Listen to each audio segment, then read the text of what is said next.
Ramana Maharshi was an Indian Hindu sage and Jivan Mukta. He was born in Venkatraman Iyer but is mostly known by the name Bhagwan Sri Ramana Maharshi. Ramana Maharshi provided spiritual instructions by providing darshan and sitting silently together with devotees and visitors, but also by answering the questions and concerns raised by those who sought him out. Many of these question and answer sessions have been transcribed and published by devotees, some of which have been edited by Ramana Maharshi himself. A few texts have been published which were written by Ramana Maharshi himself or written down on his behalf and edited by him. Ramana Maharshi described himself as a force or current which descended on him in his death experience and continued throughout his life. So these are the daily routine programs that is going to be conducted in Sri Ramana Ashramam. So according to him, Bhagwan, there are only two ways to conquer destiny or to be independent of it. One is to inquire who this destiny is and discover that only the ego is bound by it and not the self, and that the ego is not existent. The other way is to kill the ego by completely surrendering to the Lord, realizing one's helplessness and saying all the time, many devotees visited Ramana Maharshi for darshan, the sight of a holy person or God incarnate, which is advantageous and transmits merit. According to Flood, in Indian religions, the Guru is akin to the image or statue of a deity in the temple. Or according to Osborne, Ramana Maharshi regarded giving darshan as his task in life and said he had to be accessible to all who came.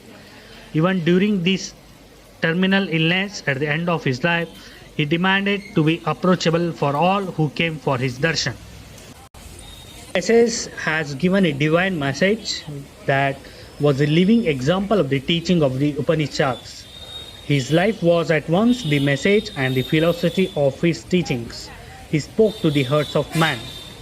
The great Maharshi found himself within himself and then gave out to the world the grand but simple message of his great life: know thyself. All else will be known to thee of its own accord. Discriminate between the studying, unchanging, all-pervading, infinite Atma and the ever-changing, phenomenal and perishable universe and body. Inquire, who am I? Make the mind calm. Free yourself from all thoughts other than the simple thought of the self Atma. Dive into the chambers of your heart. Find out the real infinite I. Rest there peacefully forever and become identical with Supreme Self. This is the gist of the philosophy and teachings of Sri Ramana Maharshi. Sri Ramana says the world is so unhappy because it is ignorant of the true self. Man's real nature is happiness. Happiness is inborn in the true self.